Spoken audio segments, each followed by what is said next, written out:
El tema de... ¿qué iba a decir? Tu título. Ah, título, sí. Ya sé, lo digo. Dar por detrás a la historia de la filosofía, incluido Deleuze. Dilo más despacio. Sí.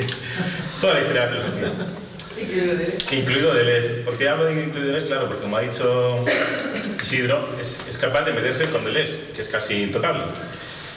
Entonces, en artículos recientes, claro, tenemos el libro de 2006 de Miyasuno, que es este Después de la Finitud, y que es su único libro en realidad hasta el momento. Lo demás son artículos, y artículos que se pueden encontrar por internet y que seguimos los que se interesan por su pensamiento, y entonces él va, digamos, todavía formando su pensamiento y acotándolo y aclarándolo un poquito, ¿no? Que es muy importante, ¿no? Este libro es un ejercicio de lógica, de pensamiento después de la finitud, de una dificultad que te mete en un pensamiento filosófico como es leer a Heidegger, pero de una forma lógica, ¿no? Y entonces, pues eso, para alguien que le interesa la filosofía, pues es una gozada, ¿no? De llegar a esa profundidad de pensamiento, ¿no? Y sobre todo el hecho de que pueda hablar de toda la historia de la filosofía, ¿no? De que él tenga en la cabeza toda la historia de la filosofía y construya un poco como Nietzsche, intente hacer una destrucción de toda la filosofía para llegar a él y poner la suya encima. Y por eso incluye a Deleuze, claro, que es como el último, pues el que queda por ahí. Entonces, como en los últimos artículos él habla, para englobar un poco todo, claro, la historia de la filosofía, así para contar un poquito, pues es la historia de la metafísica, ¿no? Hasta el siglo XVIII, ¿no? Y entonces en el siglo XVIII empezaría lo que él llama la era de la correlación. No solo correlación, sino la era de la correlación. Esto lo aclara en unos artículos recientes, y ahí mete todo el pensamiento del siglo XVIII hasta la actualidad, menos él. Y su amigo Brasier, que lo respeta, puede estar en lo mismo que él. Nadie más, ni siquiera Harman. O sea, él también se declara antirrealista.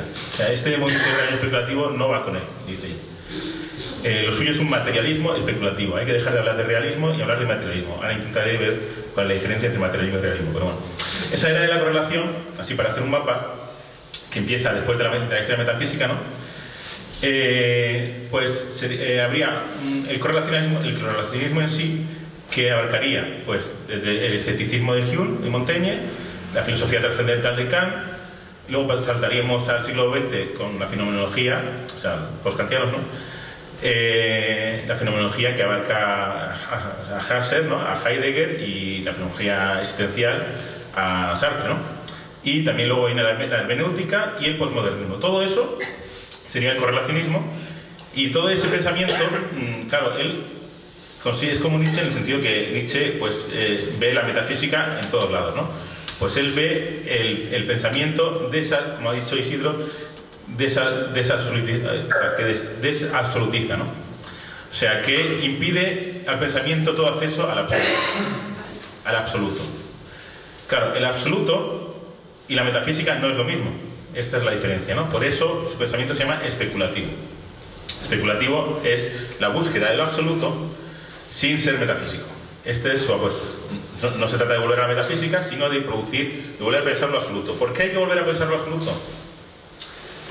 Hay que volver a pensar lo absoluto porque resulta que el correlacionismo, todos estos movimientos que he nombrado, se supone que eran un ataque a la metafísica, pero ese ataque a la metafísica prohibió a la razón volver a pensar lo absoluto, ¿no?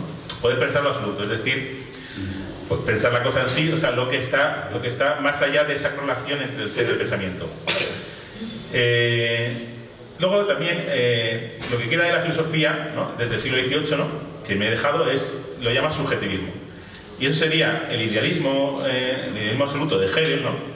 Que es metafísica, ¿no? Pero ahí llamaría metafísica subjetivista desde Hegel, y haría una línea en que en realidad empezaría en Berkeley, cuando Berkeley dice pues, que ser es ser percibido, ¿no? No existe nada más que lo que percibimos, ya entra en juego esa subjetividad, ¿no? Pues esta subjetividad llegaría de Berkeley, Hegel, y luego, que es ese idealismo, y luego abarcaría el movimiento que supone contrario, el vitalismo. O sea, ese vitalismo que se supone que es un ataque hacia el idealismo, hacia el sujeto, que es Nietzsche, Deleuze y entre medias Bergson, ¿no? Se podría decir, que es el maestro un poco de Deleuze, pues esos tres sería esa línea vitalista, que también sería subjetivismo. Claro, un subjetivismo realista en vez de idealista. Esta será la diferencia. Pues, lógicamente, él va a atacar también el subjetivismo, porque él lo que quiere producir es un nuevo materialismo, que no es el materialismo metafísico, sino especulativo.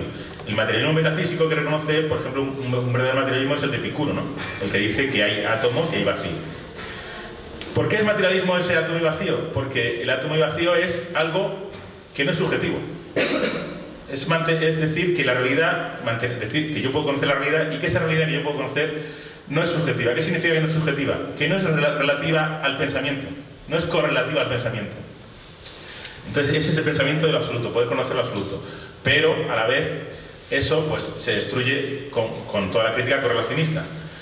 Y entonces yo quería intentar hacer un ejercicio, o sea, de descifrar el libro de Miyasu.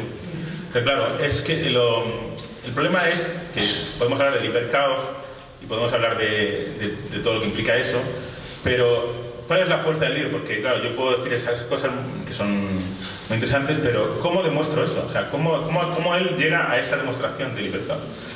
Esto es lo más complicado del libro, que es el núcleo central, el tercer capítulo, y es de una complejidad que lo lees y como él es como un creador de conceptos, como Deleuze, que la filosofía para él es crear conceptos, él crea su propio concepto, su propio sistema, y hay que entrar en él.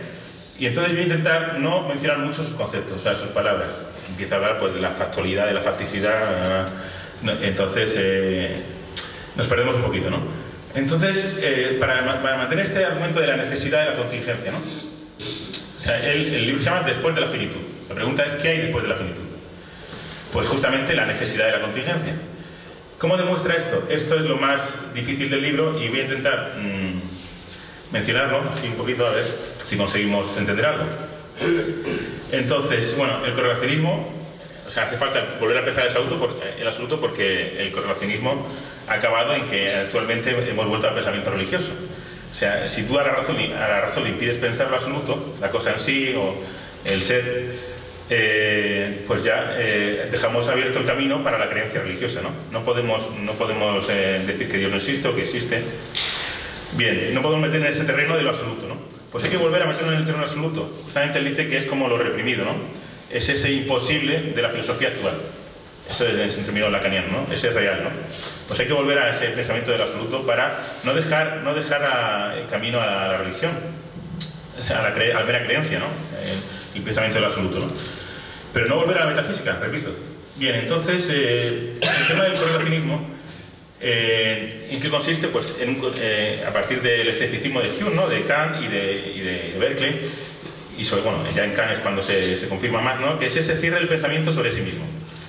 Claro, es que es ingenuo creer, con la metafísica anterior, que podemos pensar algo haciendo abstracción de que somos nosotros los que lo estamos pensando. Entonces, por eso la cosa en sí, como dice Kant, yo no puedo conocerla. Porque, lógicamente, cuando intento conocer, soy yo el que lo estoy conociendo, y entonces lo conozco según lo conozco yo, como un fenómeno, etcétera, ¿no? Bien, entonces, cuando el materialista, el metafísico anterior, dice que puede conocer la realidad tal como es, pues es una ingenuidad. Es lo que se llama realismo ingenuo, ¿no? Justamente eso lo llama él el círculo correlacional. O sea, entras en una contradicción pragmática. Es decir, poder escapar de mí mismo para acceder a un mundo que no está afectado por mí mismo, por mi modo de comprender ese mundo, ¿no? O sea, no afectado por mi subjetividad. Esta es la clave, ¿no? Y entonces la correlación, pues, entonces ya solo podemos hablar en términos de correlación. Sujeto-objeto, conciencia, en la fenomenología noesis noema, Heidegger es en el mundo, ¿no? O en la filosofía analítica, la referencia y el lenguaje, ¿no? Y no podemos salir de esta facticidad, ¿no? Que es muy importante, ¿no? Entonces, claro, con este argumento destruye toda la metafísica anterior. Este es el tema, y es verdad, lo destruye. En realidad, el correlacionismo no es el problema. O sea, el correlacionismo va a encontrar la solución. La solución la tiene el correlacionismo. Lo que pasa es que no la ha teorizado hasta el momento. O sea, por eso no vamos a poder rebatir lo que diga la conclusión de Miyasu. Es irrebatible. ¿Por qué? Entonces, claro, ese argumento vale para rebatir toda la metafísica anterior. Pero surge un nuevo enemigo al correlacionismo Kant. Estamos en Kant, ¿no? Siglo XVIII. Estamos metidos en el pensamiento en sí mismo, ¿no? Esa correlación, ¿no? No podemos salir de esa correlación, no podemos acceder a la fuera. Y entonces llega Hegel, llega el idealismo absoluto. Y dice, vale, a ver, muy bien, perfecto, yo te compro este argumento. O sea, por supuesto que no podemos salir del pensamiento. Pero es que ni siquiera podemos hacer, como haces tú, Kant, de decir que existe una cosa en sí. ¿Desde dónde dices tú que existe una cosa en sí? Desde tu pensamiento. Ah, o sea que tú estás saliendo de tu pensamiento para coger al objeto, como una frase que dice Hegel en la introducción de la fenomenología del espíritu, no podemos sorprender al objeto por detrás. O sea, yo no, lo que es impensable es imposible. O sea, entonces, eso no puede, tú no puedes decir que existe la cosa en sí, ni siquiera. Entonces, claro, ahí por eso entramos en un subjetivismo absoluto, ¿no? Este es el tema de Hegel, ¿no? Y claro, ¿cómo rebatimos esto? Porque este es el problema. ¿Cómo puede rebatir el correlacionismo? Claro, encerrarse en el pensamiento es perfecto, Hegel dice, eso es perfecto. Justamente lo que vamos a hacer ahora es absolutizar el pensamiento. O sea, encontramos un nuevo absoluto, que no es materialista, sino que es el pensamiento. El nuevo absoluto es el pensamiento. Entonces, pues dice Meillassoux que sí, que consigue salir. Que el correlacionismo tiene un argumento para poder salir. Claro, ¿y cuál es el argumento? El argumento es la facticidad. Justamente el tema de Hegel y el tema de que es la finitud. La finitud. O sea, somos seres finitos. Claro, podemos hacerlo con un ejemplo para entendernos mejor con el tema de la muerte, ¿no? Que es el pensamiento de Hegel también, ¿no? Y entonces, claro, ¿qué es lo que diría sobre la muerte? O sea, si el pensamiento es absoluto, no podemos salir del pensamiento, ¿no? Desde el punto de vista de Hegel. Yo no podría pensar lo que es estar muerto, porque pensarme como mortal, pensarme como muerto, tendría que estar vivo para pensarlo. O sea, la muerte es algo exterior, ¿no? Entonces, si no puedo salir de mi pensamiento, ¿cómo puedo pensar la muerte? Pues justamente puedo pensar la muerte como mortal, dice el correlacionista Kant, ¿no? Y Heidegger. O sea, lo que hay que hacer es que hay que admitir que la muerte no... claro, hay una facticidad que soy yo como ser mortal, y que entonces la muerte no va a depender de mi propio pensamiento sobre la muerte. O sea, no puede ser que yo tenga que pensar la muerte para que ocurra la muerte. Entonces,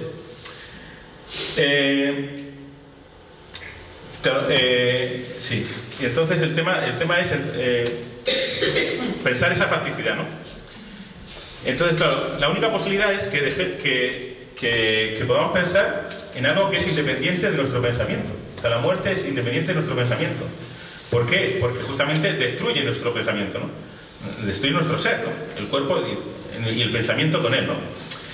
Entonces actualiza nuestro no ser, ¿no? Es lo que dice... Bueno, y entonces, para refutar ese idealismo subjetivo, lo que hay que admitir es mi aniquilamiento posible, ¿no? Pero entonces, yo puedo pensar ese aniquilamiento. Entonces, lo que hace Meillassoux, este es el movimiento de Meillassoux, y que es fruto de esa facticidad, ¿no? Claro, esa facticidad para el correlacionismo lo que me hace es encontrar mi límite de la razón, y que no puedo pensar porque hay mundo. Eso sería Wittgenstein, ¿no? Es una facticidad, y eso no hay un fundamento sobre eso. Pues hay un fundamento, dice Meillassoux. Y el fundamento es justamente que el pensamiento es capaz de pensar justamente el poder ser otro, ¿no? O sea, ese exterior radical, y sobre todo que ese exterior radical no depende de mi pensamiento. O sea, la única forma de escapar del idealismo absoluto es que el correlacionista afirme que esa facticidad y que esa muerte, ese ser otro, no depende de mi pensamiento, de mi razón, ¿vale? Entonces, yo le puedo dar al en sí, ¿no? A ese afuera, el poder de destruirme, ¿no? Entonces, claro, entonces ahora lo que hace Meillassoux es esa... Claro, entonces si esa muerte, ese exterior, no depende del pensamiento, no es racional. Entonces yo no puedo basarlo en el principio de razón suficiente, ¿no? Hay una causa para todo lo que sucede, lo que es por lo que es, y lo que no es por lo que no es. O decir que hay un ser necesario, ¿no? Eso es toda la metafísica, ¿no? ese principio de razón suficiente, ¿no? Que hay una razón para que ocurra lo que ocurre, ¿no? Pues es que ya lo que estoy haciendo es, lo que él hace es absolutizar esa facticidad, que significa que ese poder ser otro es un pensamiento absoluto. O sea, no un pensamiento absoluto, sino que es un absoluto, es justamente esa muerte, ¿no? Entonces, que ese ser otro no tiene razón para ser, que es muy importante, ¿no? Está sin razón, ¿no? El absoluto es la ausencia absoluta de razón, la capacidad de cada entidad para aparecer o desaparecer sin ninguna razón nueva. Es este tema de que no depende del pensamiento, que no es una realidad pensante, que no es racional, ¿vale? Y que mi facticidad, justamente por mi facticidad, el pensamiento de la facticidad, de la finitud, lo que tiene que afirmar eso, tiene que afirmar que para ser mortal, tengo que afirmar que ese afuera, ese exterior, no depende de mi pensamiento. Este es el tema. Entonces entramos en esa sinrazón del exterior. Justamente esa sinrazón, ¿cómo lo llamáis? Contingencia. O sea, el poder pasar del ser al no ser, de existir a no existir, eso se llama contingencia, ¿no? Que es lo contrario de ser necesario, ¿no? Justamente, entonces, tengo que afirmar la necesidad de esa contingencia. Porque si no afirmo la necesidad de esa contingencia, ese absoluto, vuelvo a estar en el idealismo subjetivo. O sea, tengo que poder pensar que mi muerte, entonces, si yo pienso en mi muerte y para que la muerte exista, entonces estaría siempre como agonizando y nunca me muero, ¿no? Estaría ahí vivo para eso, ¿no? O sea que no saldría ni pensamiento. O sea que hay que pensar un exterior, y además, ¿qué es un exterior sin pensamiento? Sin razón. Esto es muy importante. Bueno, pues entonces llegamos, ese es un absoluto y que tenemos que afirmarlo para poder no ser hegelianos, así de sencillo. O sea, el kantiano tiene que afirmar eso para no ser hegeliano. La crítica de Hegel es muy fuerte. Y la única forma de hacerla es afirmar un absoluto, fuera. Bien, el tema es, claro, ¿qué conocemos de esa cosa en sí? En realidad no conocemos nada positivo. O sea, una característica positiva, una propiedad. Pues el ser en sí es un átomo, ¿no? Lo único que conocemos es su contingencia. Es decir, que podemos pasar de estar vivos a estar muertos. O lo contrario, de la no existencia a la existencia. Y de ahí viene todo su pensamiento de la inmortalidad posterior, ¿no? Pero primero hay que pensar en la muerte, ¿no? En la mortalidad.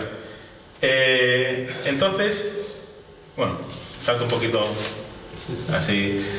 Entonces, esto, lo que es interesante es que propone un nuevo materialismo, ¿no?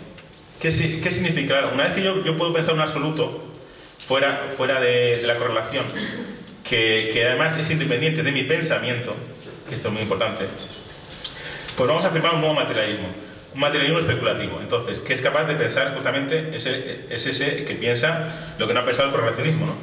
Ese absoluto externo al pensamiento, ¿no? Que carece de subjetividad. Bien, es pensar lo que es independiente del pensamiento, la subjetividad, lo no subjetivo puro. La muerte pura y simple, sin conciencia ni vida. Ni vida. Esto es un ataque al vitalismo, ¿no? Ninguna subjetividad en absoluto. Y está representada por una materia inorgánica, que es independiente del sujeto y de la vida. Bien, entonces este materialismo no es metafísico. ¿Por qué no es metafísico? Porque no absolutizo ninguna realidad material concreta, sino simplemente absolutizo esa contingencia, que no es una propiedad positiva. Que es ese paso del ser a no ser. No estoy diciendo cómo es ese ser, sino cómo es el ser de lo que hay. El ser de ese ser. Bien, entonces dice que no es dogmático, o sea, no hablo de lo que nuestro mundo es. O sea, por eso dice que no se basa en la ciencia. O sea, la ciencia puede decir, pues ahora dice que la realidad es átomo y mañana dice otra cosa. No podemos confiar en la ciencia actual, es decir, pues la ciencia... Lo que confía en la ciencia matematizada, la física matematizada, es que la física matematizada tiene el mérito de pensar un exterior sin subjetividad. Eso es lo interesante de la ciencia. Y por eso toda la filosofía que intenta buscar un absoluto, como el vitalismo, como Deleuze, que va a buscar, siempre va a ser un absoluto subjetivado. Y esto es lo que critica Meillassoux, ¿no? Que hay que intentar pensar un absoluto sin subjetividad. Eso sería un verdadero afuera, porque estaría fuera del pensamiento. Si no, seguiríamos siendo metafísicos. Entonces, el único punto de la absoluta exterioridad con el que se encuentra el pensamiento es el de la contingencia radical del mundo. De nosotros, claro. Entonces, lo que hace él es expandir, ¿no? pues esta contingencia radical mía, ¿no?, que yo dejo de existir, también es de todo puede dejar de existir. Las leyes de la física, las cosas, los eventos, los acontecimientos, todo, ¿no? Entonces, por eso produce un concepto que es hipercaos, ¿no? Lo llama así por principio, o sea, esa irrazón, esa no razón de la realidad, ¿no?, esa contingencia absoluta, pues lo llama, busca un concepto, lo llama hipercaos, ¿no?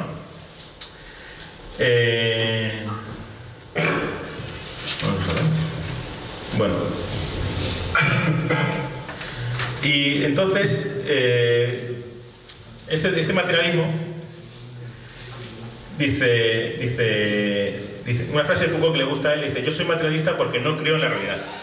Claro, o sea, él no está tratando de decir lo que es la realidad, ¿vale?, sino esa posibilidad absoluta que tiene la realidad de convertirse en otra cosa. Esto es... entonces, por eso es especulativo, ¿no? Es materialismo especulativo. Y además es materialismo porque es un pensamiento sin subjetividad. Por eso es materialismo, ¿no? No es sensible, ¿no? Entonces, bueno, pues entonces ahí de pronto ataca no solo al idealismo hegeliano, sino a todo el vitalismo, ¿no? A todo el pensamiento posterior a la metafísica que intenta ser materialista y pero con siempre de una forma subjetiva. Es decir, claro, el idealismo hegeliano, su subjetivismo que pone al sujeto, ¿no?, como esa entidad subjetiva, ¿no? El vitalismo lo que hace es, digamos, ese absoluto lo pasa a la realidad. Dice primero, bueno, que el vitalismo primero ha intentado criticar el idealismo, criticar la conciencia del sujeto, pero criticar esa conciencia del sujeto, o sea, ese antropocentrismo,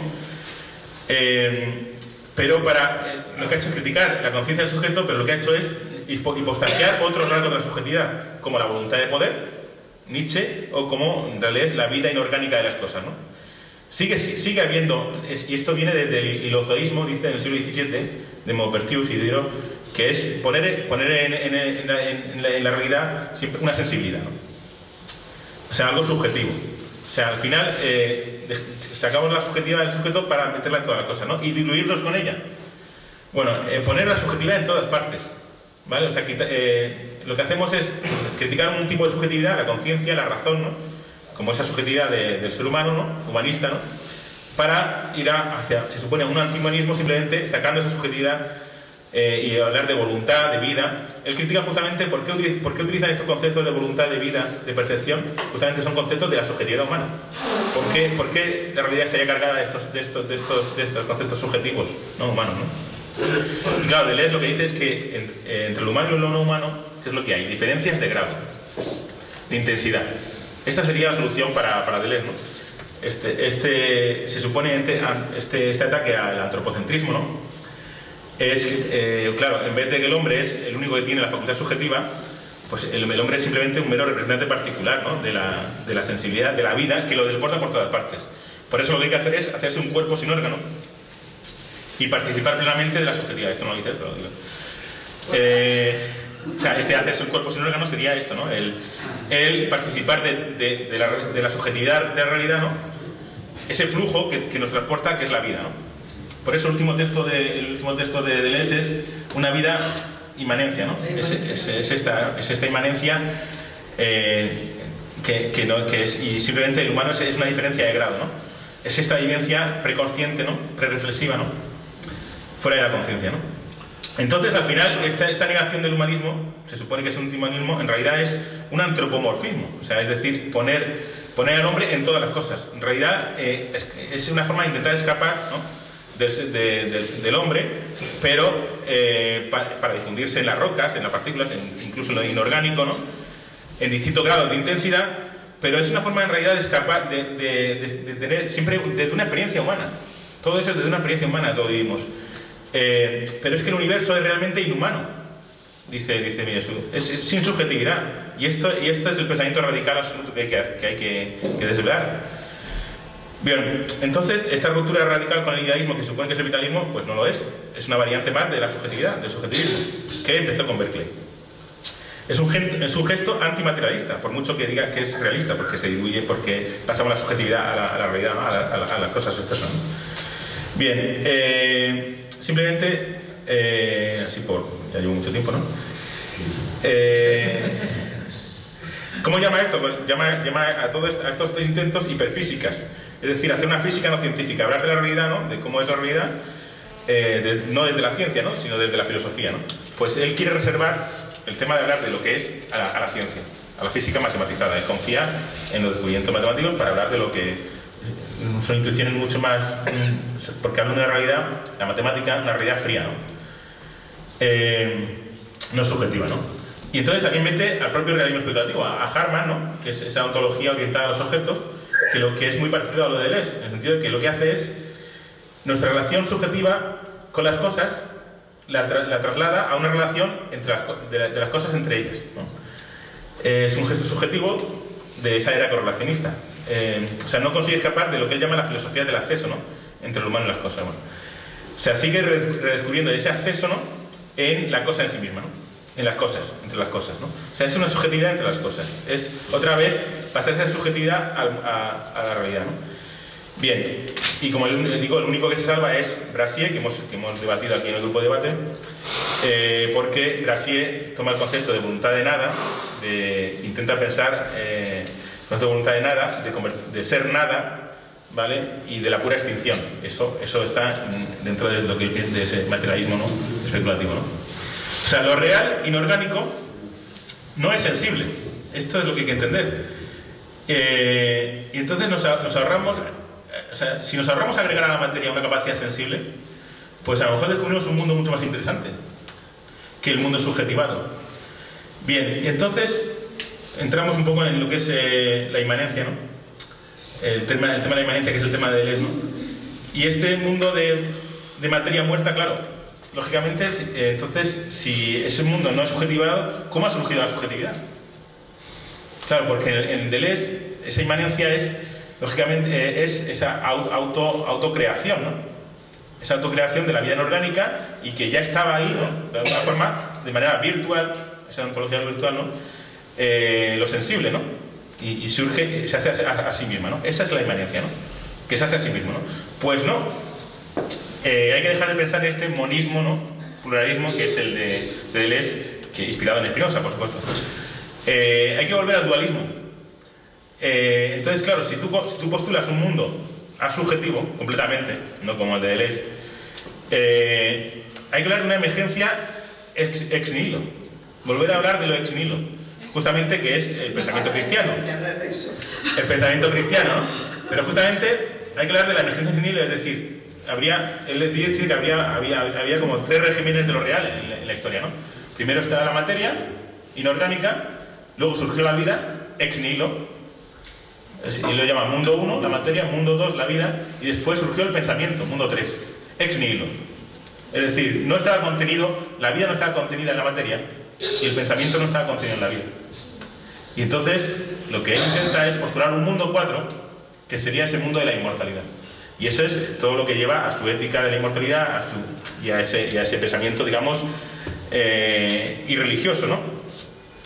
Partir de la inexistencia de Dios para llegar a la existencia de Dios. Eso es lo más discutible de su propuesta, ¿no? Es cómo justifica ese mundo 4, ¿no? Pero si nos quedamos en el término de la inmanencia, pues entonces al final lo que postula es un polidualismo, ¿no? O sea, esos dualismos, ¿no? Y no hay que pensar en diferencias de grado, o sea, que habría una continuidad en toda la naturaleza, sino una diferencia de naturaleza real. Y entonces, pues descubriríamos un mundo mucho más interesante. Un mundo no subjetivado, es mucho más interesante un mundo no subjetivado. Claro, mucho más interesante porque es el descrito por las matemáticas. Y hay, lógicamente, todo el tema de las matemáticas desde Cantor, ¿no? Han descubierto un mundo imposible de totalizar. Transfinito. Y, sobre todo, intotalizable. Porque al final lo que hacemos es siempre estar en pensar en este mundo, ¿no? Y ver cómo podemos descubrir este mundo. Pues justamente es que no podemos totalizar el mundo. Por eso podemos abrirnos a otro mundo. Y por eso podemos abrirnos a la creación ex nihilo. Por esa intotalización, ese no todo, que él habla incluso de no todo lacaniano, tiene relevancias en esto, ¿no? Bueno, y simplemente para terminar, habla, en este término de comparación con Deleuze, ¿no? Claro, este mundo tendría una potencialidad, ¿no? es eso que Deleuze habla de la diferencia entre lo actual y lo virtual, ¿no? Y esa inmanencia vendría de esa potencialidad que lo virtual está incluido ahí, ¿no? Y consigue actualizarse, ¿no? De alguna forma, ¿no? Pero él habla de la virtualidad también. O sea, él en realidad es coger a Deleuze y volver a dar una vuelta, ¿no? Ahora, también coge el término virtualidad, pero diciendo que esa virtualidad no procede de este mundo, sino justamente es una emergencia ex nihilo. O sea, siempre serían mundos distintos. O sea, no podemos referir a este mundo natural. Eso sería un naturalismo, ¿no? Justamente, y se basa en ese abismo intotalizable de las virtualidades, hipercaóticas, ¿no? Justamente el hipercaos es el que permite un paso de un mundo a otro. Y sería eso del paso de la materia a la vida, el pensamiento, ¿no? Que actualmente coexisten esos tres mundos, ¿no? La materia, la vida y el pensamiento. Pero han sido suplementos irreductibles unos a otros, ¿no? Por eso también dice que es el tema de las leyes físicas, ¿no? Las leyes físicas pueden destruirse, ¿no? Y todo esto pues lo razona con el problema de Hume. Hume critica la inducción, ¿no? Y él lleva esa crítica de inducción a las propias leyes físicas, ¿no? O sea, no solo a la causalidad, ¿no? A la ley de causa-efecto, que es una crítica de Hume demoledora, que mantiene Popper. Es un presupuesto metafísico pensar que una causa va a llevar siempre al mismo efecto. Pues igual, se pueden destruir, igual que se destruye el principio de causalidad, se pueden destruir las leyes de la naturaleza, ¿no? Justamente porque pasa de un mundo a otro mundo, ¿no? Y simplemente... iba a decir algo y se me ha olvidado. Bueno, pues simplemente la inmanencia no es de este mundo. Justamente Deleuze habla de la inmanencia dentro de este mundo. Esa autocreación, pues justamente la inmanencia es el paso de un mundo a otro mundo, esa creación es nihilo. Y eso es perfectamente racional y simplemente voy a acabar así porque no quiero extenderme más. Simplemente pues eso, lo que hace al final Miyasu es darnos una base ontológica, ¿no? Un conocimiento de la realidad, ¿no? Que nos permite volver a pensar lo absoluto y no dejárselo no quedarnos en nuestra finitud, sino pensar en esa intotalidad, ¿no?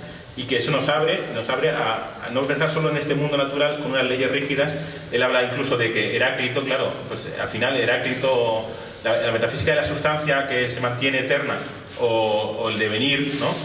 Que es el devenir, que es en el que se basa Deleuze, ¿no? Ese devenir, que todo cambia todo... No, en realidad no cambia todo el tiempo, es lo mismo, es una metafísica, la metafísica del devenir de Heráclito. En realidad es una metafísica, dice, fijista, porque en realidad está sujeta a las leyes de la naturaleza. Justamente, a lo mejor, aquí habrá que hablar de la inversión de Platón. O sea, el mundo inteligible, o sea, el mundo sensible, que es el mundo de Heráclito, ¿no? Ese mundo sensible es fijista, o sea, es inmutable, porque está sujeto a esas leyes de la naturaleza.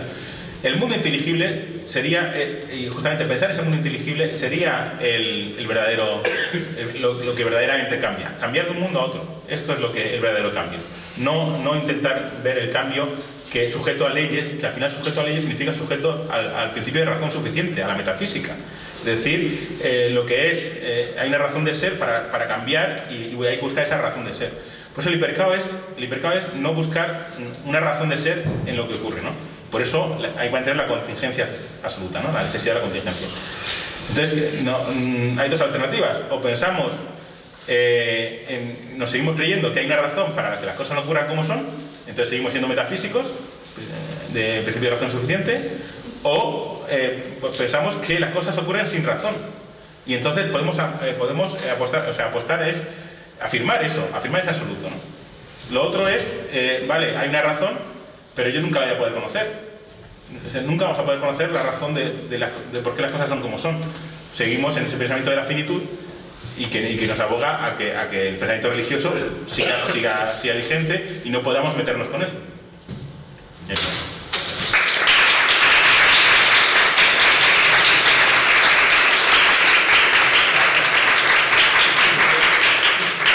Bueno, yo sí, como hago doble tarea, pues nada, abrimos el turno de preguntas, o no hay preguntas, si no vamos a hablar. Hay preguntas. Vamos a preguntar, entonces, ¿queréis micro o no hace falta? No hace falta, porque no sé si llega esto, ¿eh? No hace falta. No hace falta. Mira, aquí llega. Pero empiezo yo. Llega. No, mejor. Mario, te pongo con el público. Oye, va. Sí, yo tengo muchas, yo voy a hacer Venga, la venga.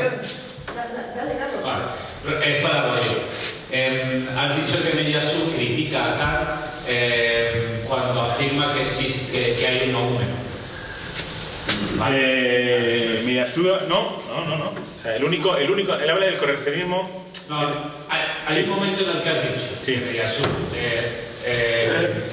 está hablando de Kant y cuando Kant empieza a hablar, dice que estamos limitados por categorías en nuestro acceso al mundo y tal, y eso, entonces dice, Meyasu dice, entonces no podría hablar, no puede ni siquiera afirmar la existencia. Eso es Hegel, No. Hegel. El que dice eso es Hegel. Hegel diría que ni siquiera podemos decir que existe la cosa en sí. Eso es Hegel. No, Meyasu critica por supuesto. No, al revés. Meyasu está con el correlacionismo, con esa facticidad, y él busca otro absoluto. No ese absoluto del pensamiento, que es lo que hace Hegel, sino un absoluto materialista. ¿Y entonces de qué forma Meyasu resuelve el correlacionismo? Justamente lo resuelve el propio correlacionismo, afirmando su propia facticidad, su propia finitud. Y para yo afirmar mi finitud, mi ser mortal, tengo que afirmar que el exterior no depende de mi pensamiento. Y que ese exterior es asubjetivo. ¿Y eso no es correlacionismo? No es correlacionismo porque es independiente del pensamiento.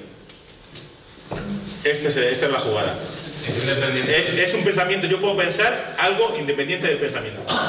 Pero no dice Y que es la contingencia. No estoy diciendo cómo es la realidad, que es la metafísica, sino que puedo pasar de ser a no ser. Pero no, el paso después de la facticidad. Y que no depende del pensamiento para pasar al no ser. Pero el paso después de la facticidad a lo absoluto no llega a través de ¿De la propia facticidad? Esta idea de que la razón se puede pensar en lo que no es ella. Sí, la razón puede pensar lo que no es ella, exactamente. Justamente lo que negaba el correlacionismo. Kant y todos niegan que la razón puede pensar lo que no es ella. Claro, pero estás diciendo que es un absoluto que no requiere ser... Es un absoluto porque no depende de mi pensamiento. Yo puedo pensar en algo que no depende de mi pensamiento, pero lo puedo pensar en algo completamente exterior y que no depende de mi pensamiento. Pero si has dicho que el acceso a... Vale, pero es que no lo entiendo. Luego en el bar... Es que si has dicho que el acceso a la idea del absoluto es precisamente pasar, porque hay una razón que puede pensar en lo que no es ella. Entonces, es necesaria esa razón para pensar ese absoluto que no es ella. Es necesario, o sea, que tú te quedas en el idealismo hegeliano. Claro, no. O sea, yo no lo estoy afirmando, lo está afirmando él. No es necesaria, es contingente. No, porque porque si el único acceso a ese absoluto es la razón. No, justamente a un absoluto sin razón. Eso. Pero es que... Justamente a un absoluto que no depende de mi razón, que es irracional. No es irracional. Lo absolutamente absuelto es justo eso, a lo que se puede acceder. O sea, a eso es impecable. Sacaría. Os agradezco muchísimo porque la verdad que aunque lo hemos debatido muchas veces todo el realismo absoluto, bueno, varias veces, Meyasu, un par de veces creo, y el artículo tuyo en el libro es muy clarificador, pues todavía lo he visto mucho más todas las intervenciones de hoy. Realmente ha sido yo estoy esperando a que esté grabado en YouTube y tal para poderlo ver con calma. Bueno, se me ha ocurrido una cosa que es un poco como broma porque he visto muchas conexiones curiosamente con el pensamiento lacaniano. A partir de Lacan y a partir del pensamiento de lo real. Entonces, como el hipercaos, o sea, me parece que es una figura dada desde la filosofía, otra figura de lo que sería el hipercaos, de lo que sería lo real.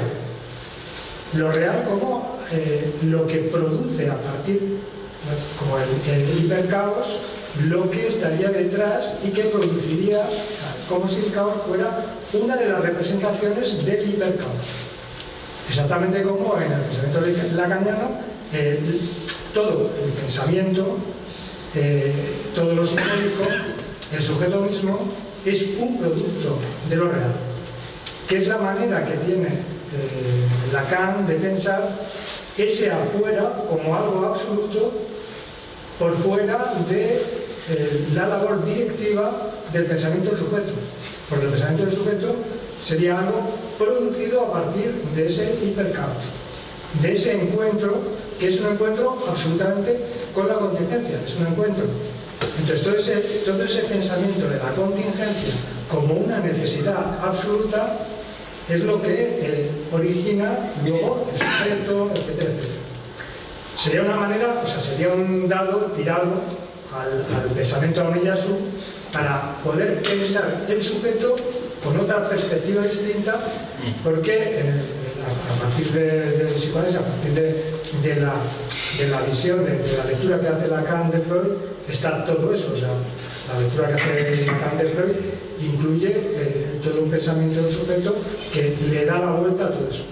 Curiosamente, además, coinciden en de las cosas que habéis dicho, las líneas son prácticamente las mismas.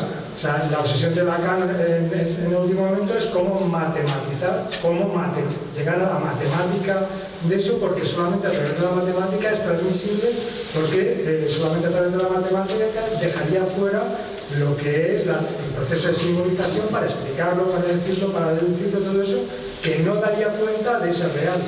Sería el hipercaos que estaría fuera.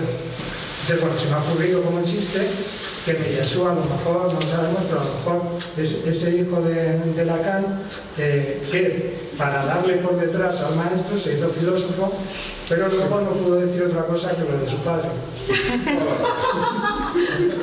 Muy bueno, muy bueno. Hay que recordar que está dedicado a su padre el libro. Su padre, que es un antropólogo conocido. Y bueno, lo prologa Badiou, que es casi el nexo, Lacan, Badiou, Meillassoux. Matemáticas. O sea, que está todo... A mí me sirve un poco de Lacan, ¿eh? Pero bueno, a su manera. Miyasu no es hegeliano. La Bárbara Cassel, es así, pero Badiou... Está Amanda y está Pepe también. Y sí. Lo mío es muy corto. Yo quería preguntar si él nunca menciona a Pascal. ¿Cómo? A Pascal. A Pascal. Lo de la matemática y el racionalismo y ese intento antropo de destruir el antropocentrismo. No he visto a Pascal nunca en ningún artículo. No, es cartesiano. Es cartesiano. Él es cartesiano. En realidad él se reconoce con la intuición cartesiana. Esa elevación hacia lo exterior y el abandono que hizo Pascal de las matemáticas, porque aquello era un mundo que es ese exterior que parece que está buscando Miyasu, ¿no? Vamos a ver, me suena un poco a Pascal. Y quería preguntar otra cosa, no quitarle turno a los demás. Cuando te vuelva, no lo cuentas. Bueno, pues os quería agradecer mucho, la verdad es que me ha parecido súper interesante, súper interesante. Y os quería hacer voy a hacer una lista de preguntas, ya me conocéis, y los que no me conozcáis ya me conoceréis. Y os quería hacer una lista de preguntas a todos un poco de cuestiones terminológicas que me han dejado un poco, que se me han quedado un poco cojas. A ver si alguna la queréis contestar, ¿vale? Sé breve. Voy a intentar ser breve. Tengo 12 o 13. Pero soy muy rápida. Más que breve. A ver, la primera cuestión es, no entiendo cómo, claro, un pensamiento de la contingencia eliminaría cualquier tipo de totalización, pero constantemente se está diciendo todo es contingente. Por lo tanto, tenemos un pensamiento que dice que todo es contingente y que además en su todo es contingente no se puede cerrar nunca ningún todo. Y además las dos cosas son necesarias. Tanto que no se pueda cerrar ningún todo cuando estás diciendo que todo es contingente, como que es necesario que todo sea contingente. La de es necesario que todo sea contingente la entiendo, la de la totalidad no la entiendo. Y si hay un todo, ¿cuál sería ese todo o ese no todo? ¿Sería una naturaleza? ¿La naturaleza sería una? ¿Si podría ser varias? ¿Simultáneas? ¿No simultáneas? ¿Contingentes? Segunda pregunta. La cuestión de Dios me parece muy curiosa, ¿no? Podría empezar a existir Dios, pero Dios, por definición, es la necesidad. Es decir, dentro del sistema de la contingencia podría aparecer en algún momento la necesidad y en un nuevo cambio de mundo que surgiera un mundo necesario dentro de la contingencia. ¿Variaría por las épocas? No, si tiene principio no va a poder ser necesario. Pero Si empieza a ser, no va a poder ser necesario. No, se mantendría siempre en la contingencia. O sea, pero entonces no sería Dios. Claro, sería otro tipo de Dios. Otro Dios. No, es que no sería Un Dios contingente, o sea, siempre sujeto a la contingencia. Es que eso no es Dios. Claro, Es decir, no es el Dios. No es el Dios necesario. No, es que no sería. Pero sí que sería un Dios todopoderoso. Esto es lo que... ¿Podría haber un Dios todopoderoso? Contingente. Todo este tema es el tema de la inmortalidad que yo no he tocado. Pero esto es un cambio. Esto es. Bueno. Sí, esto es lo más. He dicho en mi introducción que es lo más y también discutible. lo he hecho la primera conferencia. No, es muy interesante, es muy curioso, ¿no? Pero claro, o sea, la aparición de un Dios, si entendemos Dios como la instauración de la necesidad, cambiaría completamente la época. Es decir, no sería todo contingente y no sería todo el rato contingente. Habría una instauración de la necesidad. Yo creo que no, pero eso sería Dios, pero no, vamos a ver, lo puedes llamar Dios cambiando el contenido de lo que estás diciendo. Mario, no. ¿Puedes decirnos algo sobre este tema de Dios? Sí, es un Dios contingente y muy importante una cosa, no es un Dios cosmológico, es un Dios moral. Es absolutamente bondadoso, solamente ese carácter absoluto tiene, porque el Dios actual no es absolutamente bondadoso, porque ha permitido el mal. Y ese es el problema del asunto de Jesús con Dios, es que el Dios existente, el Dios de las religiones, es un Dios que no resuelve el problema de esta ambigüedad entre el bien y el mal, y resulta al final un Dios malévolo, dice Jesús. Entonces necesitamos un Dios que no haya duda de su bondad, y ese solamente se puede poner el porvenir como una posibilidad contingente, pero tanto que posibilidad como sea, justificaría nuestra elección moral plenamente. Es decir, hay la posibilidad del absoluto bondadoso, entonces podemos optar por la bondad, podemos optar por el bien, contingentemente, sin ninguna razón que nos lo asegure, porque es contingente esa posibilidad, no necesariamente se va a dar, y ahí es donde se requiere la fe, pero una fe que no es contradictoria con una razón que reconoce la contingencia como rasgo esencial del ser.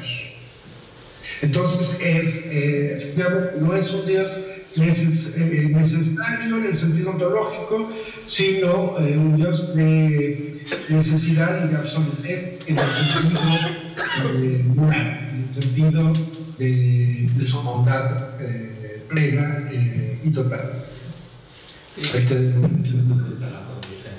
Justamente, claro, puede ser bondadoso. Y puede ser bondadoso porque justamente Dios no existe. Porque Dios no existe ni ha existido nunca. Y por eso puede surgir un Dios bondadoso.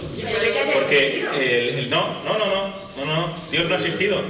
Ni existe.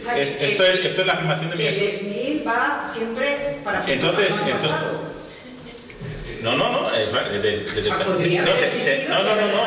él demuestra que Dios no ha existido ni existe, justamente por esta contingencia absoluta, pero podría existir justamente por la misma contingencia absoluta. O sea, no ha existido nunca un ser necesario. No ha existido nunca un ser necesario. Podría existir, pero ¿por qué tendría que existir como solamente bondadoso? Porque claro, el Dios actual no puede ser bondadoso porque ha permitido el mal del mundo. Entonces, solo un Dios que aún no ha existido podría ser bondadoso, porque no le podríamos culpar del mal en el mundo. Hombre, si es bueno, ¿cómo le vamos a culpar del mal? Esta es la teoría de...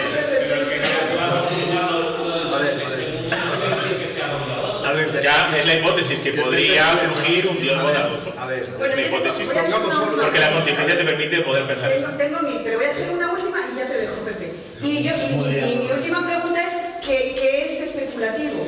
Porque no es ni reflejo, que tendría una correlación siempre, y en cierto modo especular supone en cierto modo un sujeto si se relaciona con pensamiento. Entonces, ¿cómo funciona lo especulativo ahí? O sea, que es no metafísico, pero especulativo es pensar lo absoluto y un absoluto no metafísico. Ya, pero especulativo la palabra significa especular imagen reflejada, es decir, relación, es decir, no absoluto. Y por otro lado, tiene no, para el especulativo lo utiliza solo para referirse al pensamiento. ¿Pero define qué es especulativo? Sí, el pensar lo absoluto. Y dice, por fuera de la metafísica. Dice, pensarlo se basa en conceptos, no en experiencias o en datos científicos. Una razón pura, como hacía Descartes. Es un pensamiento que se mira solo a sí mismo, que solamente se observa a sí mismo. A ver, por favor. Sí, perdona. No, a ver. Sí. Espera, que estaba ahí. No tiene que procesar. Pero es que yo... Pero es que se ha quedado ahí. No, pero es que estaba ahí hablando. Mario, continúa, Mario. Sí. Decía que especulativo significa razonar solamente en base a conceptos puros o abstractos. Es en el sentido en que decimos que alguien especula, que no está basado en hechos o en datos de la experiencia, sino solamente en el análisis racional, lógico de los conceptos. Eso es lo que creo que significa especulativo en un primer sentido. En un sentido más fuerte diría, materialismo especulativo significa que Dios es materialmente posible. Este sería el extremo de una tesis materialista que absorbe toda trascendencia dentro de una inmanencia absoluta que incluye todo, incluido Dios, aunque planteado como posibilidad. Eso es lo que creo que quiere decir materialismo especulativo. No más religión, porque la trascendencia está dentro de la propia inmanencia, concebida la inmanencia no como un todo acabado, y ahí está muy interesante el señalamiento. Sí, es una manera de decir todo es contingente, porque en realidad no hay, como la propia contingencia niega esa totalización, ¿no? Es cierto. Entonces, esta inmanencia absoluta de Meillassoux, que señaló muy bien Rodrigo, cómo cuestiona la noción de inmanencia de Deleuze y Spinoza, que tienden a ser un poco conformistas. Es decir, todo está acabado, no hay posibilidad de una novedad absoluta. Meillassoux dice, sí hay posibilidad de novedad absoluta, pero dentro de la propia inmanencia, y se rompe su conformidad cerrada de esa inmanencia como ha sido pensada por todos los filósofos de la inmanencia hasta ahora, ¿no? Isidro, ¿querías añadir algo? Sí, no. Lo que pasa es que estaba buscando la página donde no la apunté, pero sí apunté la frase donde Meillassoux define lo que es especulativo. Dice, especulativo es acceder a un absoluto en general. Es decir, que la parte de lo especulativo es el en general, porque especulativo se opone a metafísico, en cuanto que metafísico, lo metafísico consiste en alcanzar un ente absoluto, de tal manera que no es lo mismo acceder, pensar, si queremos decirlo así, lo absoluto en general, que sería el campo propio del especulativo, a pensar en un ente que, entre otras cosas, sea absoluto. La metafísica se queda ahí, la especulación iría más allá justamente porque no se pliega a la necesidad, porque no la hay, porque todos los entes son contingentes, a la necesidad de ese ente absoluto, no lo hay. Ahora, hay un asunto que sí que me importa señalar, que quería haberlo dicho y no, se me ha quedado... Página 62. Ah, mira, qué bien. Página 62. No, además que lo dice muy claramente, oponiendo metafísico a especulativo. Pero la clave está, que tampoco he apuntado a la página, porque he ido leyendo y no apunté las páginas, en el planteamiento de lo que llama Meillassoux la facticidad frente a la factualidad. Es decir, para Meillassoux, por un lado están las cosas, los entes, los hechos, y todo eso tiene facticidad, porque todos esos entes o hechos son fácticos, por eso todos, sin excepción, son contingentes. Ahora, la pirueta que hace Meillassoux después, que podríamos considerar que no es nada más que puramente conceptual, es decir, sin embargo, la facticidad misma, no los hechos que tienen facticidad o que son fácticos, sino la facticidad misma no es un hecho, no es fáctica, no posee ella misma facticidad. Y claro, si no posee facticidad, es que es necesaria. A su vez, ¿cómo definiríamos la existencia de esa facticidad que no es fáctica, que no es un hecho? Para ello, Meillassoux crea una palabra, que habla de la existencia factual. Y la existencia factual sí sería necesaria. Solo cabe hablar de una existencia factual, que sería la que exige la absoluta contingencia de todo. Y el juego entre facticidad y factualidad es básico, para mi gusto, para entender el planteamiento que hace Meillassoux en este terreno. Que por otro lado es el capítulo que ha dicho muy bien Rodrigo, difícil. O sea, que ¿Eso responde Carlos un poquito? No. Bueno, pero dame, Pepe, por favor. Sí, bueno, claro, yo creo que los filósofos franceses, voy a ser bastante breve, agrupados en la posmodernidad, escribieron cosas complejísimas, no solo hay que hablar de Deleuze, pero Deleuze es uno de los más complejos, cosas que realmente debían llevar muchas décadas después de ser deshiladas, desarrolladas, analizadas, y era inevitable que acabaran siendo metidos en un cajón desastre donde todos eran correlacionistas y punto pelota. Si esto mismo... Deleuze no es correlacionista, es subjetivista. Vale, bien, de todas maneras, si a esto unimos que todas esas generaciones doradas de Francia produjeron una enorme explosión de producción filosófica en libros, conferencias, movimientos, etc. Debe estar muy difícil en los últimos años conseguir vender libros de filosofía en Francia que no sean de estos autores. Debe estar muy difícil en los últimos años en Francia entrar en puestos docentes de la universidad, que si uno no sigue a estos autores y todas estas miserias contingentes, esto sí que es contingente para el profesor de filosofía, producen afortunadamente, como decía muy bien Isidro, una novedad. Es decir, es inevitable o decir algo nuevo o callarse y no poder ni hablar en público ni vender un libro. ¿Por qué lo digo? Porque posiblemente yo siempre soy malo cuando hablo, porque si no más vale estarse callado, creo. Posiblemente no hay tantísima novedad como se pretende en las posiciones de Meillassoux, que sin embargo me parece que plantea algo realmente nuevo y que plantea algo que merece ser desarrollado, merece ser discutido y merece ser ampliado, porque llevábamos muchísimas décadas en ese pensamiento de herencia nietzscheano-heideggeriana y parecía que no se iba a replantear la posición de base, la posición de fondo nunca, de manera definitiva, y acudir de nuevo a un radicalismo, diríamos, en lo escéptico, quizá en lo humeano, pues puede ser muy interesante. Sin embargo, lo que sería frustrante sería que no llegue tan lejos como promete llegar. ¿Por qué lo digo? Pues solamente dos pinceladas.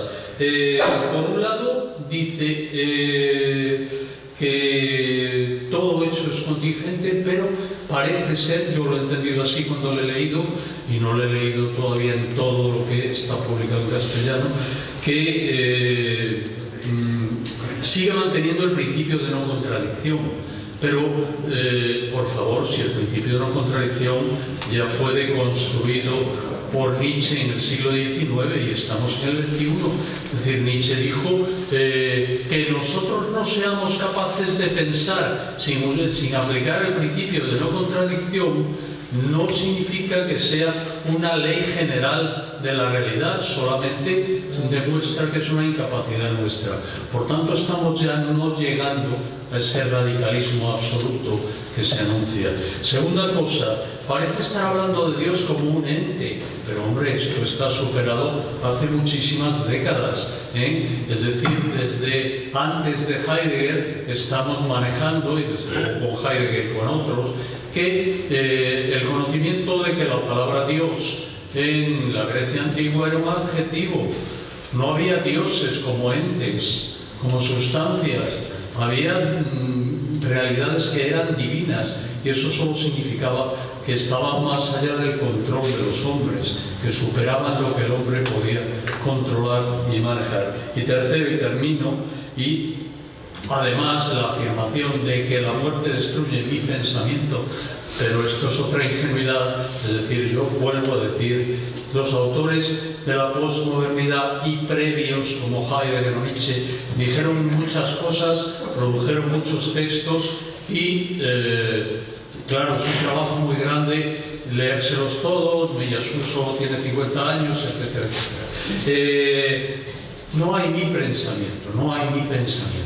Mi pensamiento sería lo que piensa un animal, alguien que no tiene escritura, que no lo puede dejar registrado. Pero el pensamiento nuestro, común, humano, colectivo, que sí podemos dejar registrado, ese no muere cuando yo me muera. Nada más.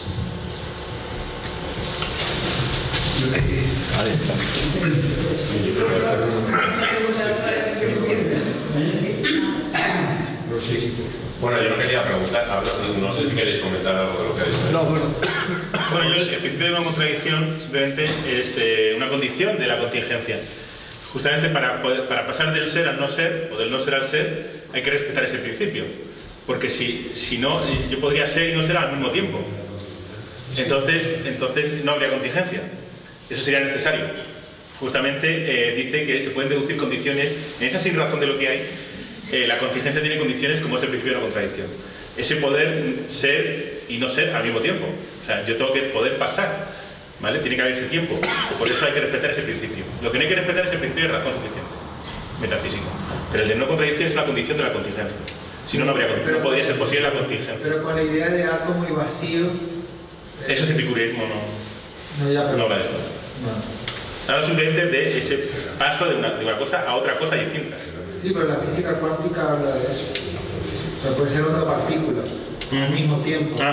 Y se es y no se es al mismo tiempo. Ya, el tema de la física cuántica, sí. Y yo no creo que Brasil... Él no está hablando de... Pero es que él no está hablando... no está hablando de lo que es, no está hablando de si hay onda partícula, qué es lo que hay. No, es que no está hablando de eso. Está hablando del paso de lo que hay a otra cosa. Que está detrás, es un pensamiento, es un fundamento de lo que hay. No estamos hablando de lo que hay, esto es lo difícil. Es un materialismo que no habla de lo que es, sino del ser de lo que es. Esto es la dificultad. El mundo sin el hombre, ¿no? Por supuesto. Por supuesto. Claro, un pensamiento sin pensamiento. Sin razón humana, sí. ¿Qué sentido tiene un Dios sin el hombre? No, justamente el Dios, ya esa postulación de Dios sí sería para establecer la inmortalidad de los seres humanos. Pero habla de tener en cuenta antes de la aparición del hombre. La filosofía de la esperanza, bueno. Luego el cuarto mundo sí es una filosofía de esperanza, sí. Bueno, le doy. Sí, dale. Bueno, yo no me he leído después de la finitud, pero sí Hipercaos, que conozco a Jorge un poco virtualmente. Me parece un autor fascinante. Lo que pasa es que me parece que desperdicia un poco su talento enfocándose en el correlacionismo, porque este debate me parece un desperdicio un poco de tiempo para la filosofía, que yo me declaro realista, ingenuo, a mucho orgullo. Para mí cae un árbol en el bosque y suena, aunque no haya nadie para oírlo. Luego está el tema del archifósil, te puedes cargar de argumentos, la muerte, ¿no? Como argumentos para debatir frente al que se te pone pesado y dice que nada existe fuera de tu mente, ¿no? Yo creo que la filosofía puede escapar de ese pensamiento y construir por otras vías sin problema. Aún así, en esta insistencia sobre la muerte, por ejemplo, como una vía, para mí hay una conexión ahí y en muchas otras cosas, como el lanzamiento de dados con Deleuze y con Nietzsche, en la lógica del sentido, sobre todo en ese libro. La factualidad se puede conectar con una eventualidad con toda la lógica del acontecimiento. El acontecimiento es contingente pero también es necesario. Toda la relación que establece Deleuze en lógica del sentido entre azar y determinación, veo un montón de conexiones por ahí muy estimulantes y no con otras lecturas de Deleuze quizá, aunque ahora volveré sobre ello un momento muy rápido. Me interesa mucho la ética que está en Deleuze en lógica del sentido, del acontecimiento, en el sentido estoico de ser digno de los acontecimientos que te suceden. No sé si aquí hay un ser digno de tu contingencia, ¿no? de tus contingencias. Y también veo el amor fati nietzscheano y no de la factualidad sino de la fatalidad. No sé si hay un pensamiento de la fatalidad en Meillassoux, ¿no? Porque es algo fatal también que lo único necesario sea lo contingente, ¿no? Por otro lado, me parece dramático que pierda tanto tiempo con el correlacionismo y por otro lado pienso que es un pensador metafísico de la hostia, por mucho que él insista que es especulativo. Como Deleuze también me parece que es un metafísico, y como me parece que cualquier gran filósofo al final es un gran metafísico, ¿no? No en el sentido de buscar causas primeras, sino de explorar lo trascendental, inmanente, si quieres llamarlo, como el empirismo trascendental en Deleuze, ¿no? Explorar el ser un nomenauta quizá, ¿no? Un explorador de lo nomenal, el afuera, el límite del pensar, y ahí muchos nos quedamos, pues, y entonces ¿qué viene? La magia, o el disparate, o el surrealismo. Aquí Meillassoux parece que se va a agarrar a la matemática, parece que lo anuncia y lo pone en práctica con Mallarmé, además, ¿no? A mí me da un poco de pena que vaya a tirar por ahí y no por el artículo que más me impresionó de Hipercaos, que es el de sustracción o contracción, cómo le da la vuelta a la teoría de la percepción pura de Bersón, precisamente para salvar la inmanencia, y me parece como que sería la línea más chula, ¿no? Y que a mí más me interesa como deleuziano, no del antiedipo de tal, sino más de esta exploración de lo trascendental, empírico. Pues, me gustaría que explorara por aquí, pues simplemente quería comentar esto. Yo también soy más deleuziano de diferencia y repetición, sí. Amanda es del antiedipo. Digo algo. Ten cuidado que me siento. Sí, dale. Bueno, en primer lugar agradeceros, el trabajo que habéis hecho, ¿no? Y a nuestro compañero en México también, ¿no? En este debate intercontinental. Bueno, vamos a ver, yo no voy a hablar desde la filosofía, yo no soy filósofo, ¿no? Ni desde las técnicas ni teorías filosóficas, pero si vengo aquí y me voy sin entender muy bien y me gusta irme. Y hay algo que ha dicho Isidro, una frase que a mí, sin entender muy bien, me fascina, ¿no? Que es: Dios no existe todavía, pero hay un matiz, lo has dicho, eternamente todavía.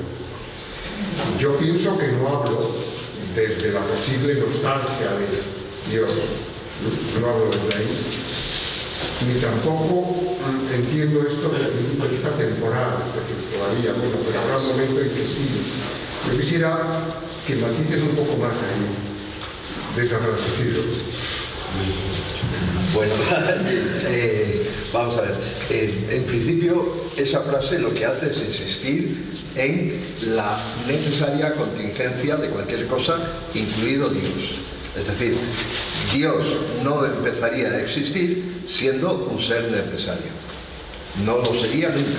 No sería un ente absoluto dotado de aquello que le hace ser, siendo, como se decía en la teología medieval, causa sui, causa de él mismo. No hay nada que sea así, y precisamente todo el desarrollo, por eso sí que es importante la pelea con el correlacionismo, para mi gusto, porque no es tanto que distraiga a Meillassoux, es que en cierto modo es metódica. Es decir, que necesita, yo lo decía al principio, es como una especie de juego, de videojuego. Necesita ir eliminando obstáculos, ir, digamos que, cargándose a enemigos que le permitan avanzar hacia donde él quiere avanzar, que por otro lado, ya lo dice desde las primeras palabras, lo absoluto o aquello que él llama el gran afuera. Eso implica, en primer lugar, quitarse de encima a las dos formas en las que se ha manifestado eso que se llama correlacionismo, que él dice correlacionismo débil por un lado, correlacionismo fuerte por otro lado.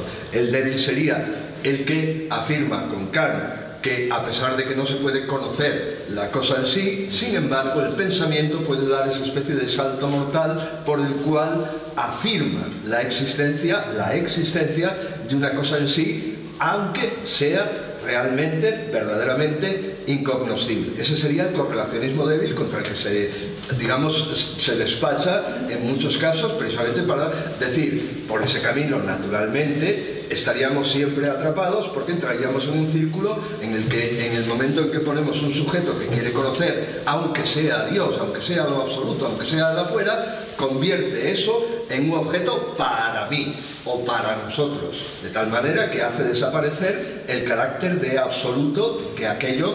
Entonces esa sería una primera forma de esa absolutización que él rechaza, y en realidad ocupa mucho más tiempo porque le parece mucho más fundado y al mismo tiempo más difícil de rebatir lo que él llama el correlacionismo fuerte, que sobre todo estaría representado por Wittgenstein y Heidegger.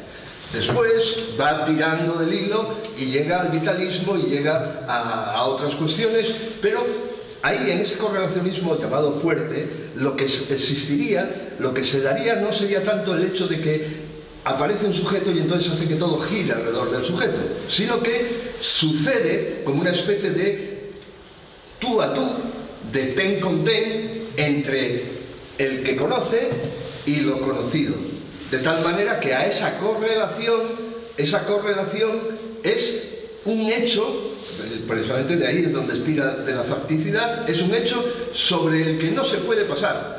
Es decir, para los correlacionistas fuertes, eso, el ejemplo, por un lado estaría la existencia del mundo, tal como lo dice Wittgenstein, que sería lo místico, y por otro lado, la existencia del Dasein como ser en el mundo, etcétera, etcétera. Entonces, quiere decir que él va enlazando todas sus ideas, pero justamente al descubrir que ese segundo correlacionismo, el correlacionismo fuerte, estaría fundado sobre una forma de facticidad, ahí es donde me parece que Meillassoux lo pilla o quiere pillarlo para decir, no, por aquí ya no hemos llegado al límite de lo que podemos pensar, porque la facticidad no es un hecho.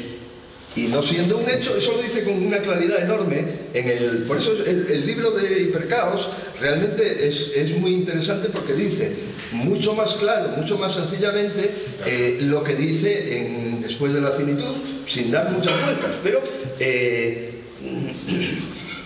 dice, claro, dice, el principio de factualidad revela la verdad ontológica oculta bajo el escepticismo radical de la filosofía moderna. Ser no es ser un correlato, sino ser un hecho. Ser es ser factual, y esto no es un hecho.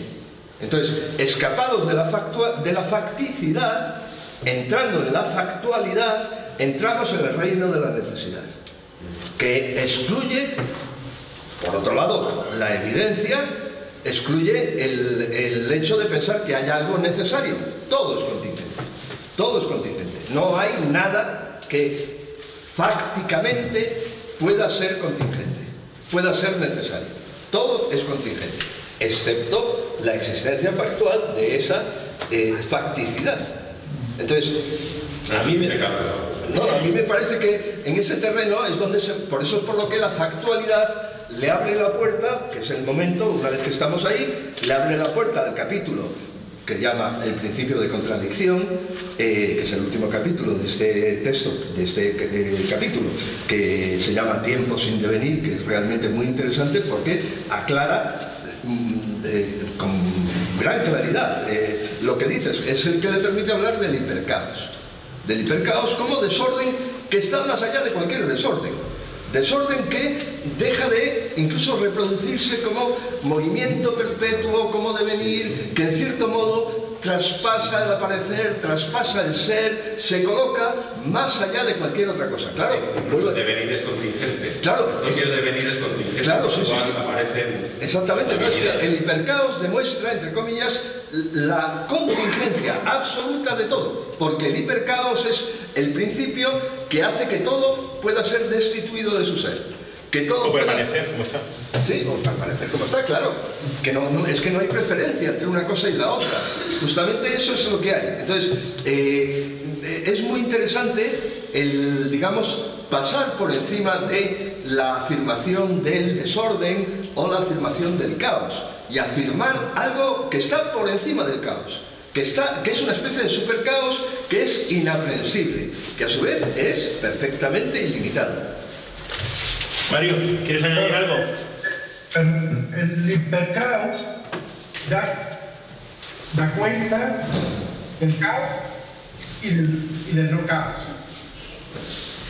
No se ha mencionado mucho, pero para Mediasun no solamente las cosas son contingentes, sino las leyes de la naturaleza también son contingentes.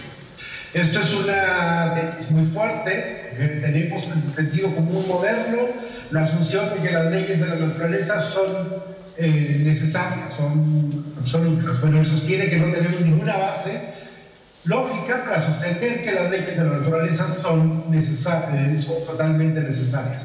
Pueden cambiar, y esa posibilidad de cambio de las leyes de la naturaleza es el hipercaos, ¿no? Pero hay una naturaleza o varias naturalezas, porque si se es contingentista, no puede solo haber una naturaleza. No hay solo un mundo. Ni un universo. Ni un universo. Entonces, no. Sí, no, tienes toda la razón. Tienes toda la razón. O sea, sí, pero fijar algo sería complicado, por el camino. Claro, ya de hecho la mecánica cuántica dice que una partícula puede existir en dos sitios a la vez, ¿no? Y Freud decía que en el inconsciente no rige el principio de contradicción, ¿no? Y Einstein decía que las matemáticas, cuanto más se parecen a la realidad, son menos ciertas, cuanto menos se parecen a la realidad, son más ciertas, ¿no? Y entonces, este señor a mí me encanta porque yo que soy judío cristiano, ¿no?